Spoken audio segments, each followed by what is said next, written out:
Hello friends, welcome to my conceptual world. In this video, I am going to discuss how to solve assignment problem in simplified manner and in easy steps. So without wasting any time, let's begin.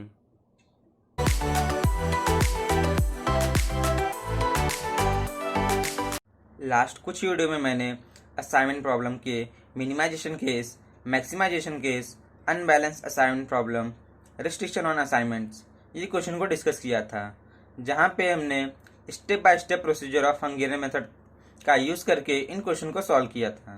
तो अगर आप step by step procedure Hungarian method का देखना चाहते हैं तो आई button पर click करके उन वीडियोज़ को देख सकते हैं, लेकिन फिर भी शॉर्ट में मैं उन स्टेप्स को यहाँ पे डिस्कस कर लेता हूँ। जो पहला स्टेप है हंगेरियन मेथड का ये है row reduction, second step column reduction, third check for optimal assignment, fourth draw minimum number of lines and fifth choose minimum element and perform addition and subtraction operation. यहाँ पे जो optimal assignment और minimum number of lines draw करने का step है ये थोड़ा लेंदी है। जो मेथड हम यहाँ पे डिस्कस करने जा रहे हैं, इस मेथड में हम जो ऑप्टिमल असाइनमेंट का स्टेप है उसको नेग्लेक्ट करेंगे और जो असाइनमेंट का प्रोसेस है उसको लास्ट में करेंगे, और जो minimum number of lines draw करने का प्रोसीजर है इसको थोड़ा मॉडिफाइड करेंगे। तो इस मेथड को हम सिंप्लीफाइड हंगेरियन मेथड बोल सकते हैं, और बहुत सारे लोग इसी मेथड का यूज़ करके असाइनमेंट प्रॉब्लम के क्वेश्चन को सॉल्व करते हैं। जो सिंप्लीफाइड हंगेरियन मेथड है इसमें हम first, second, fourth and fifth step को फॉलो करेंगे। सिंप्लीफाइड हंगेरियन मेथड के बेस्ड पे आगे कुछ क्वेश्चन को डिस्कस कर लेते हैं कि कैसे इन क्वेश्चन को सॉल्व किया जाता है। तो जो पहला क्वेश्चन है यहाँ पे हम मिनिमाइजेशन केस और अल्टरनेट ऑप्टिमल सोल्यूशन दोनों के केस को यहाँ पे डिस्कस करेंगे। यहाँ पे कुछ जॉब्स गिवन है और यहाँ पे कुछ नंबर ऑफ मशीन्स गिवन है, और इन जॉब्स का जो रिपेयरिंग वर्क है ये सब मशीन पे करना है, और ये जो इनके एसोसिएटेड कॉस्ट यहाँ पे गिवन हैं।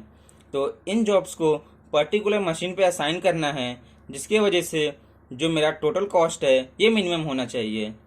तो इस क्वेश्चन को सॉल्व करते हैं।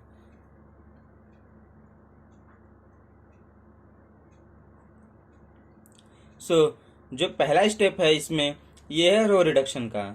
तो इस स्टेप में जो पर्टिकुलर रो है वहाँ से मिनिमम एलिमेंट को चूज़ करना है। जो फर्स्ट रो है यहाँ पे मिनिमम एलिमेंट 5 है, सेकंड रो में मिनिमम एलिमेंट 5, थर्ड रो में मिनिमम एलिमेंट 4 और फोर्थ रो में मिनिमम एलिमेंट 3 है। अब मिनिमम एलिमेंट चूज़ करने के बाद पर्टिकुलर रो में उस रो के सभी एलिमेंट से मिनिमम एलिमेंट को सब्ट्रैक्ट करना है। 5 - 5 0, 7 - 5 2, 11 - 5 6, 6 - 5 1। सिमिलरली यहाँ पे मिनिमम एलिमेंट 5 है, तो 8 - 5 3, 5 - 5 0, 9 - 5 4, 6 - 5 1, 4 - 4 0, 7 - 4 3, 10 - 4 6 and 7 - 4 3, 10 - 3 7, 4 - 3 1, 8 - 3 5 और 3 - 3 0। अब ये तो हो गया रो रिडक्शन का प्रोसेस। अब जो अगला स्टेप है ये कॉलम रिडक्शन का। तो कॉलम रिडक्शन में हम पर्टिकुलर मैट्रिक्स को देखेंगे, और जिस भी कॉलम में 0 प्रेजेंट नहीं है उस कॉलम में से मिनिमम एलिमेंट को चूज़ करेंगे। जो फर्स्ट कॉलम है यहाँ पे 0 प्रेजेंट है, सेकंड कॉलम में भी 0 प्रेजेंट है, थर्ड कॉलम में 0 प्रेजेंट नहीं है, तो इस कॉलम में हम मिनिमम एलिमेंट को चूज़ करेंगे। तो इस कॉलम में जो मिनिमम एलिमेंट है ये क्या है 4। इस कॉलम में से जो मिनिमम एलिमेंट है उस मिनिमम एलिमेंट को सब एलिमेंट से सब्ट्रैक्ट करेंगे। ये जो फर्स्ट और सेकंड कॉलम है इसको एज इट इज़ कॉपी कर लेते हैं। तो ये 0 3 0 7 2 0 3 1, और इसमें से हमें सब्ट्रैक्ट करना है।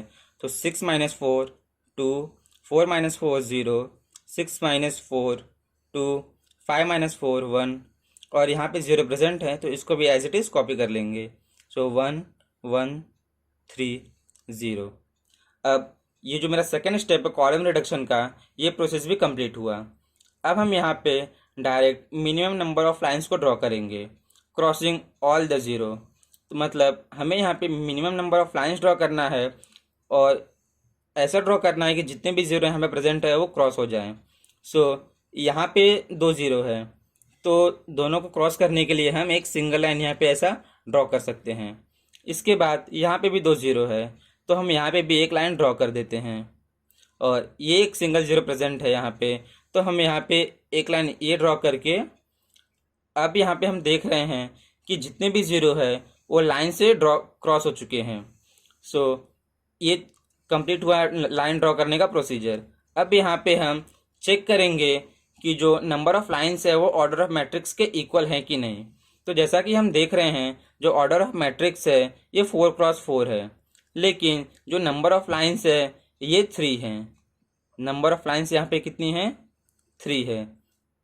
तो इसलिए अभी भी हम यहाँ पे ऑप्टिमल सोल्यूशन पे नहीं पहुँचे हैं, तो हम नेक्स्ट स्टेप फॉलो करेंगे। अब नेक्स्ट स्टेप में हम क्या करेंगे, जो ये मैट्रिक्स है इसमें से मिनिमम एलिमेंट को चूज़ करेंगे। सो 1 को हम जो इंटरसेक्शन पॉइंट है उस पर ऐड करेंगे और जो ये जो अनकवर्ड एलिमेंट है इसमें से सब्ट्रैक्ट करेंगे और जहाँ से लाइन जा रही है वह उसको एज इट इज़ रखेंगे। सो 0 को हम एज इट इज़ रखेंगे, यहाँ पे 2 - 1 1, 2 - 1 1 और ये 1 एज इट इज़ रहेगा और ये एक इंटरसेक्शन पॉइंट है तो हम यहाँ पे ऐड कर देंगे। तो 3 1 4 हो जाएगा, ये 0 एज इट इज़, ये 0 एज इट इज़ और यहाँ पे 1 1 2 हो जाएगा। इसके बाद यहाँ पे 0, यहाँ पे 3 - 1 2 हो गया, 2 - 1 1, ये 3 एज इट इज़। अब यहाँ पे 7 1 - 1 0, 1 - 1 0 और ये 0 एज इट इज़। अब ये स्टेप हमारा कंप्लीट हुआ।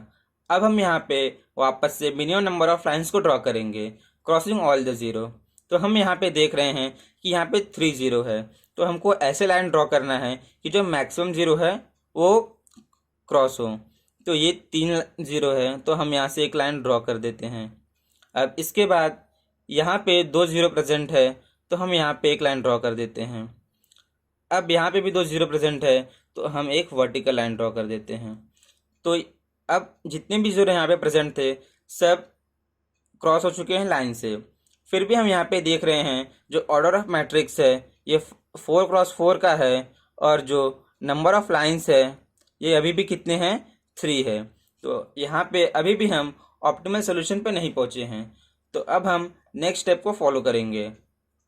सो यहाँ पे अब हम क्या करेंगे, जो अनकवर्ड एलिमेंट है यहाँ पे उसमें से मिनिमम एलिमेंट को चूज़ करेंगे और उस एलिमेंट को इंटरसेक्शन पॉइंट पे ऐड करेंगे और जो अनकवर्ड एलिमेंट है उसमें से सब्ट्रैक्ट करेंगे। तो ये 0 एज इट इज़ यहाँ पे रहेगा, ये 1 - 1 0, 1 - 1 0 और ये 1 - 1 0 यहाँ पे ऐड हो जाएगा। तो 4 1 5, ये 0 एज इट इज़, ये 0 और यहाँ पे 2। इसके बाद ये 0 या एज इट इज़, ये कितना हो जाएगा? 2 - 1 1, 1 - 1 0, 3 - 1 2 और ये 7 + 1 क्या हो जाएगा? 8 और ये 0 एज इट इज़। सो ये स्टेप भी हमारा कंप्लीट हुआ। अब हम वहाँ वापस से जो नंबर ऑफ लाइन्स है उसको ड्रॉ करेंगे। तो यहाँ पे हम देख रहे हैं कि 4 ज़ीरो प्रेजेंट है, तो यहाँ से एक वर्टिकल लाइन ड्रॉ किया, यहाँ पे भी 4 ज़ीरो हैं तो यहाँ पे भी एक हॉरिजॉन्टल लाइन ड्रॉ किया। यहाँ पे 2 ज़ीरो प्रेजेंट है, तो हम यहाँ पे ये लाइन ड्रॉ कर देते हैं। तो अब हम यहाँ पे देख रहे हैं कि ये 2 ज़ीरो और प्रेजेंट है, तो ये 2 ज़ीरो को क्रॉस करने के लिए हमको 2 लाइन ड्रॉ करना पड़ेगा। तो एक लाइन ये ड्रॉ किया और एक लाइन ये ड्रॉ किया। तो जो नंबर ऑफ लाइन्स है ये मेरा क्या हो गया? 5। तो हमें ये बात ध्यान रखनी है कि ये गलती नहीं करना है कि 0 को क्रॉस करते समय जो नंबर ऑफ लाइन्स है ये ऑर्डर ऑफ मैट्रिक्स के से ग्रेटर हो जाए। तो यहाँ पे हम ध्यान रखेंगे कि ये जो स्टेप है इसको हम क्रॉस करेंगे, क्योंकि यहाँ पे जो नंबर ऑफ लाइन्स है ये 5 हो गए और हमें यहाँ पे मिनिमम नंबर ऑफ लाइन्स को ड्रॉ करना है। सो जो ऑर्डर ऑफ मैट्रिक्स है ये 4x4 है, सो जो मिनिमम नंबर ऑफ लाइन्स है वो भी 4 ही होने चाहिए। लेकिन हम यहाँ पे देख रहे हैं जो मिनिमम नंबर ऑफ लाइन्स है ये कितनी हो गई? 5।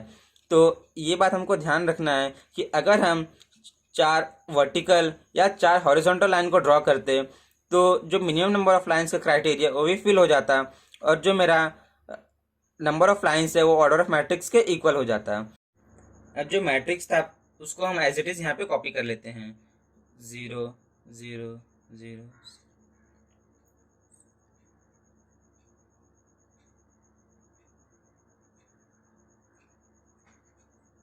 अब हम यहाँ पे minimum number of line draw करेंगे, लेकिन जो ऑर्डर ऑफ मैट्रिक्स है उससे नंबर ऑफ लाइंस ग्रेटर नहीं होना चाहिए। तो हम या तो 4 या तो वर्टिकल लाइन या तो 4 हॉरिजॉन्टल लाइन को ड्रॉ कर सकते हैं। तो हमने यहाँ पे 4 हॉरिजॉन्टल लाइन को ड्रॉ किया, जिसकी वजह से जितने भी जीरो है यहाँ पे वो कंप्लीट हो गए। तो अब हम यहाँ पे देख रहे हैं जो मेरा ऑर्डर ऑफ मैट्रिक्स है ये 4x4 का है और जो नंबर ऑफ लाइंस के इक्वल है, क्योंकि जो मेरा नंबर ऑफ लाइंस है ये भी 4 है। तो हम यहाँ पे अब ऑप्टिमल सोल्यूशन पे पहुंच गए हैं। तो ऑप्टिमल सोल्यूशन पे पहुंचने के बाद अब हमको असाइनमेंट का प्रोसीजर स्टार्ट करना है कि कौन सा जॉब कौन सी मशीन पे असाइन होगा। तो इसके लिए हम देखेंगे कि कौन से रो या कॉलम में सिंगल जीरो प्रेजेंट है। तो जो फर्स्ट रो है इसमें 4 जीरो, सेकेंड रो में 0, थर्ड रो में 2 जीरो और फोर्थ रो में 3 जीरो। तो हम यहाँ पे देख रहे हैं कि मोर देन 1 जीरो प्रेजेंट है। तो ये एक अल्टरनेट ऑप्टिमल सोल्यूशन का केस है, मतलब यहाँ पे एक से ज़्यादा ऑप्टिमल सोल्यूशन पॉसिबल हैं। तो इसके लिए हम यहाँ पे किसी भी जीरो को रैंडमली असाइन कर देते हैं। तो कंसिडर करते हैं हम ये जीरो को असाइन किए, तो ये जीरो को असाइन करेंगे तो इसके रो और कॉलम में जितने भी जीरो प्रेजेंट है उसको कैंसिल कर देंगे। तो ये जीरो को कैंसिल किया, ये जीरो को कैंसिल किया, ये भी कैंसिल और ये दोनों भी कैंसिल। अब इसके बाद हम सेकंड रो में आते हैं। सेकंड रो में एक ही जीरो बचा, तो ये जीरो को हम असाइन कर देते हैं। अब ये जीरो को असाइन किया, अब इसके बाद जो ये जीरो प्रेजेंट है यहाँ पे ये दोनों को हम कैंसिल कर देते हैं। तो अब जो थर्ड रो है यहाँ पे भी एक जीरो है, इसको असाइन कर देते हैं और अब फोर्थ रो में एक जीरो बचा, इसको भी असाइनमेंट कर देते हैं। सो जो जॉब फर्स्ट है इसको हम मशीन 2 पे, जॉब सेकंड है इसको मशीन 3 पे, थर्ड जॉब को मशीन 1 पे और जो फोर्थ जॉब है इसको मशीन 4th पे असाइन कर रहे हैं। और जो एसोसिएटेड कॉस्ट है ये है 7, इसका जो एसोसिएटेड कॉस्ट है ये है 9, यहाँ पे 4 और ये 3। तो जब हम इनको ऐड करेंगे तो जो टोटल कॉस्ट है ये 23 हो जाएगा। सो यहाँ पे ये जो कॉस्ट आया ये मिनिमम कॉस्ट है जब हम जॉब को ये सब मशीन पे असाइन करेंगे। सो हमने ये तो देख लिया, ये फर्स्ट केस हो गया। लेकिन हम अगर सेम मैट्रिक्स को इसको एज इट इज़ कॉपी करते हैं, 0 0 0 0 5 0 0 2 0 1 0 2 8 0 0 0। तो अब जो लाइंस ड्रॉ करने का प्रोसीजर था हमने वापस से 4 लाइन को ड्रॉ कर लिया। तो जो मिनिमम नंबर ऑफ लाइंस है वो 4 है, जो कि ऑर्डर ऑफ मैट्रिक्स के इक्वल है। मतलब यहाँ पे भी हमारा असाइनमेंट सॉल्यूशन पहुँच गया। लेकिन अब हम यहाँ पे असाइनमेंट का प्रोसीजर वापस से स्टार्ट करते हैं, क्योंकि ये अल्टरनेट ऑप्टिमल सॉल्यूशन का केस है तो यहाँ एक से ज़्यादा असाइनमेंट पॉसिबल हैं। तो पिछले टाइम हमने ये जीरो को असाइन किया था, अब हम ये जीरो को असाइन करते हैं। तो ये जीरो को मैं असाइन किया तो इस टाइम पे ये जीरो जितने भी हैं ये सब कैंसिल हो जाएंगे। तो ये कैंसिल होने के बाद अब सेकंड रो पे आते हैं। सेकंड रो में यहाँ पे एक जीरो प्रेजेंट है तो इसको मैं असाइन कर दिया। इसको असाइन करने के बाद ये जीरो कैंसिल हो गया। इसके बाद थर्ड रो पे आते हैं, यहाँ पे एक जीरो प्रेजेंट है तो इसको असाइन किया और जो फोर्थ रो है यहाँ पे भी एक जीरो प्रेजेंट है तो इसको असाइन किया। तो हम यहाँ पे देख रहे हैं कि जो J1 जो जॉब 1 है उसको मशीन 3 पे, सेकंड जॉब को मशीन 2 पे, थर्ड जॉब को मशीन 1 पे और जो फोर्थ जॉब है इसको मशीन 4th पे असाइन किया गया। और जो एसोसिएटेड कॉस्ट है ये क्या है, 11 5 4 और ये 3। और जब हम इनको ऐड करेंगे तो कितना आएगा आंसर, 23। तो जो आंसर है वो मेरा सेम एज इट इज़ है। इसके बाद हम जो थर्ड ऑप्टिमल सोल्यूशन है उसको भी देख लेते हैं। तो वापस से हम ये मैट्रिक्स को एज इट इज़ कॉपी कर लेते हैं।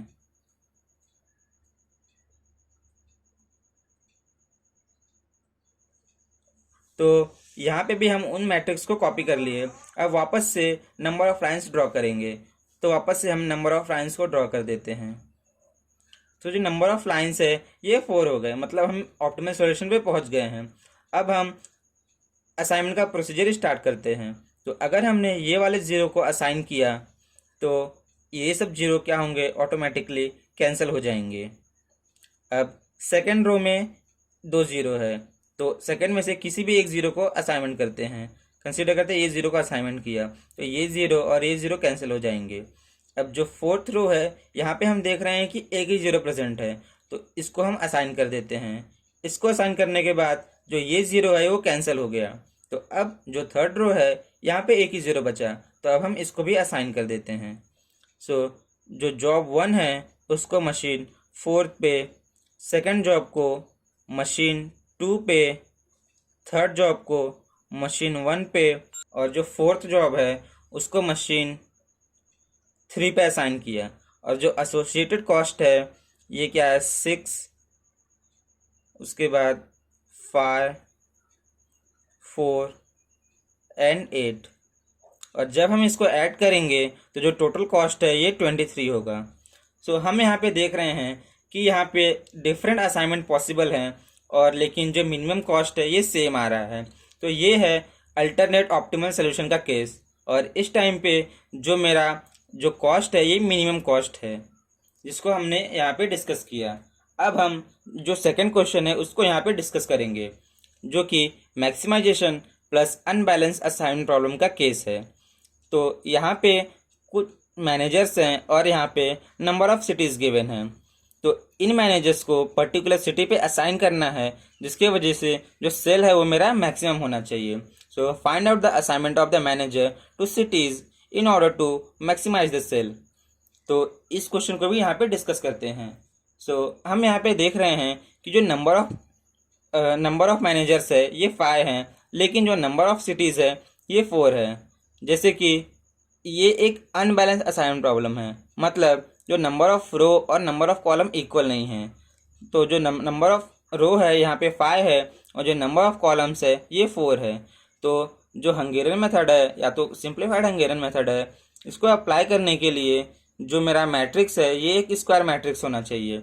तो इसके लिए पहले हम इस मैट्रिक्स को स्क्वायर मैट्रिक्स में कन्वर्ट करेंगे। स्क्वायर मैट्रिक्स में कन्वर्ट करने के लिए यहाँ पे हम एक डमी कॉलम को ऐड करेंगे, जिसके वजह से जो मेरा मैट्रिक्स है ये 5 क्रॉस 5 का हो जाएगा। तो यहाँ पे हम एक डमी कॉलम को ऐड करते हैं।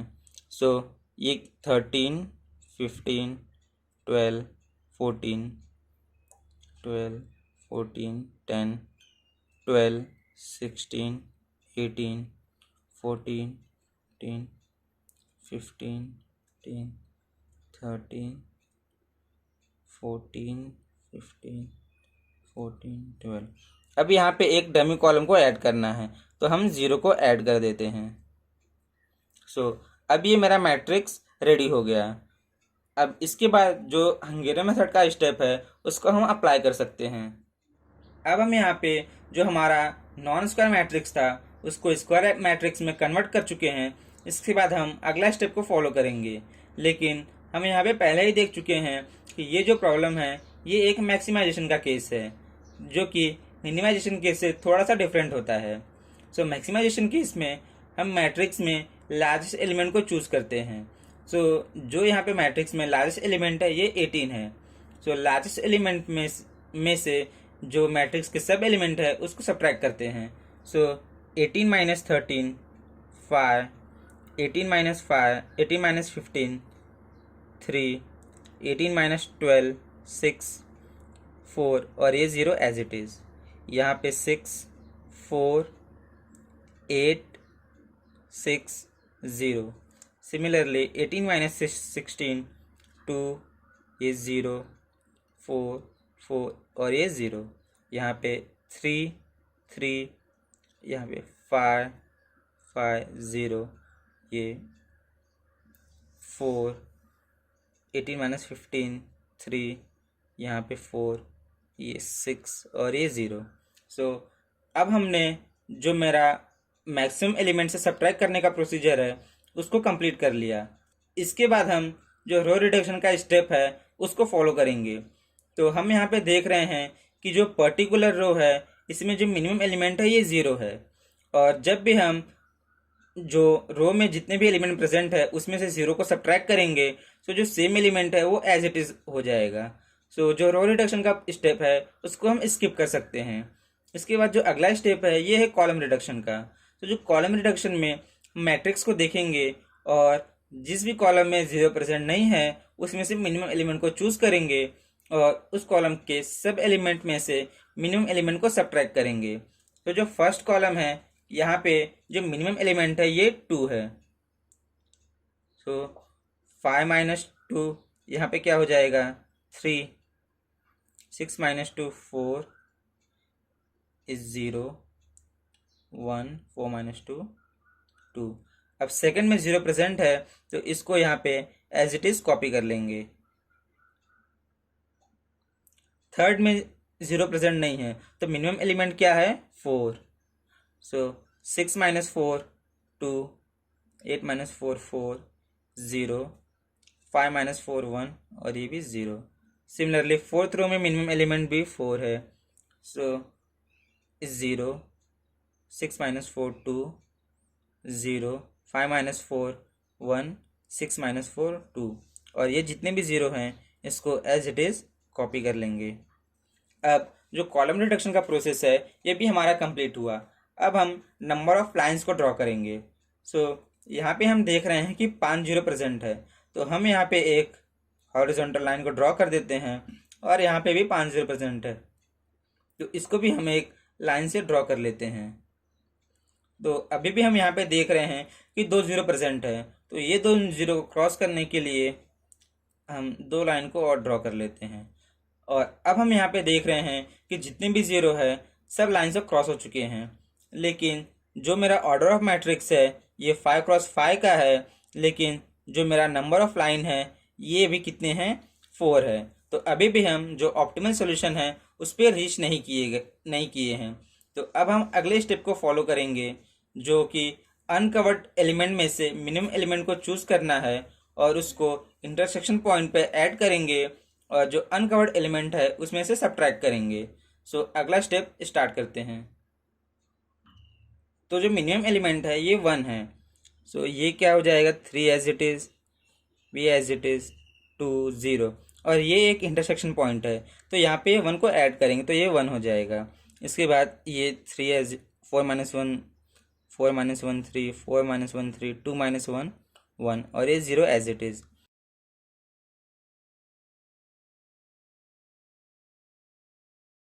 और ये 0 और 1 1 हो जाएगा। इसके बाद ये 0 2 0 0 ये 0, यहाँ पे 2 एज इट इज़, 3 0 2 और यहाँ पे क्या हो जाएगा 1। तो ये जो मेरा प्रोसेस था अब ये कंप्लीट हुआ। अब हम वापस से मिनिमम नंबर ऑफ लाइंस को ड्रॉ करेंगे। सो यहाँ पे देख रहे हैं कि हम 4 0 प्रेजेंट है तो हम यहाँ से एक लाइन को ड्रॉ करते हैं। इसके बाद यहाँ पे 3 0 प्रेजेंट है तो यहाँ से भी हम एक लाइन को ड्रॉ करेंगे। अब यहाँ पे अभी भी 3 0 प्रेजेंट है तो हम ये 3 0 को क्रॉस करने के लिए वर्टिकल लाइंस को ड्रॉ कर देते हैं। तो अब हम यहाँ पे देख रहे हैं कि जो ऑर्डर ऑफ मैट्रिक्स है ये 5 क्रॉस 5 का है जो कि मेरे नंबर ऑफ लाइंस के इक्वल है।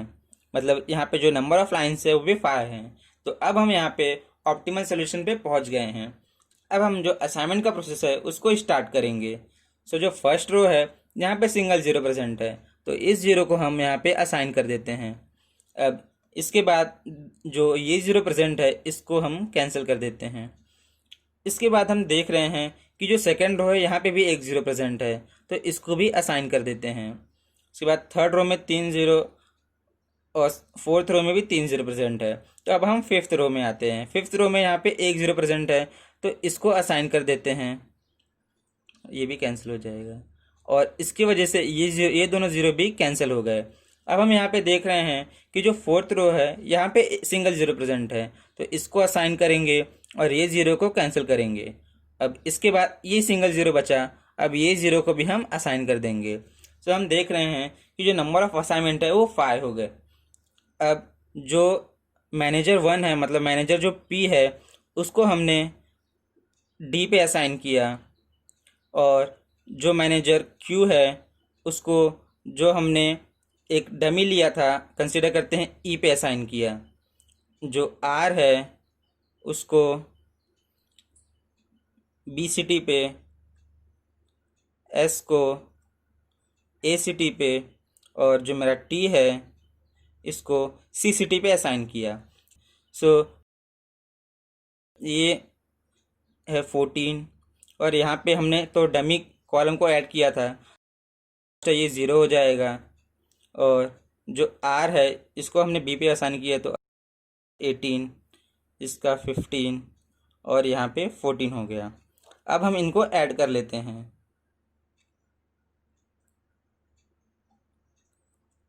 तो हम यहाँ पे देख रहे हैं कि जो सेल है वो मेरा 61 है, और ये जो सेल है ये टन्स में है, टन्स पर मंथ। तो ये जो है ये मेरा मैक्सिमम सेल्स हो गया। तो जब हम ये जो PQRST ये सब मैनेजर है इनको इन सिटीज़ पे असाइन करेंगे, तो मेरा जो मैक्सिमम सेल होगा वो 61 टन्स पर मंथ होगा। हम यहाँ पे देख रहे हैं हमने डमी कॉलम को ऐड किया था, तो मतलब जो मेरा मैनेजर Q है इसको मैंने किसी भी सिटीज़ पे असाइन नहीं किया, इसीलिए इसका जो एसोसिएटेड कॉस्ट है ये यहाँ पे 0 आया। तो हम यहाँ पे जो मैक्सिमाइजेशन का केस और जो अनबैलेंस असाइनमेंट है, दोनों का केस एक ही क्वेश्चन में हमने यहाँ पे देखा। तो ये थे कुछ क्वेश्चन जिसको मैंने सिंप्लीफाइड हंगेरियन मेथड से सॉल्व किया है। I hope you like this video, so please share and subscribe to my channel, and don't forget to hit the bell icon to have more conceptual learning.